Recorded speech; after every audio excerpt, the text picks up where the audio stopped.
Explication de vote du groupe Paris en commun par Madame Garrigos. Merci Madame la maire, mes chers collègues. Imposé depuis 1962, nul ne peut nier l'impact de l'embargo sur la vie des Cubains et des Cubaines. Le groupe PEC appelle à voter ce vœu et se joint à l'Assemblée également générale de l'ONU qui, cette année encore, a adopté le 29 octobre dernier une résolution appelant à sa levée.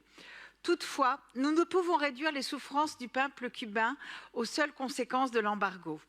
Depuis des décennies, les autorités recourent systématiquement à des stratégies répressives, arrestations arbitraires, assignations à résidence, harcèlement, convocations et sanctions administratives contre les militantes, les journalistes, les défenseurs des droits humains, ainsi que des coupures ciblées d'Internet lors des manifestations, notamment des manifestations contre justement la crise économique.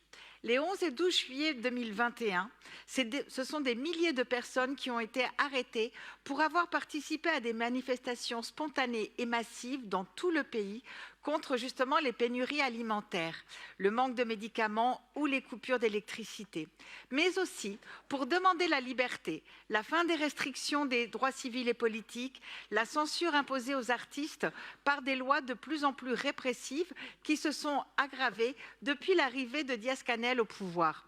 Le nouveau code pénal, d'ailleurs, Arnaud Ngacha le rappelait, entré en vigueur en 2023, maintient la peine de mort avec notamment 23 crimes parfois très vagues qui pourraient être utilisés pour réprimer l'opposition et la dissidence. Plus de 700 personnes arrêtées suite aux manifestations spontanées du 11 juillet 2021 sont ainsi toujours en détention et sont à l'origine d'un grand mouvement de mobilisation, y compris au niveau international.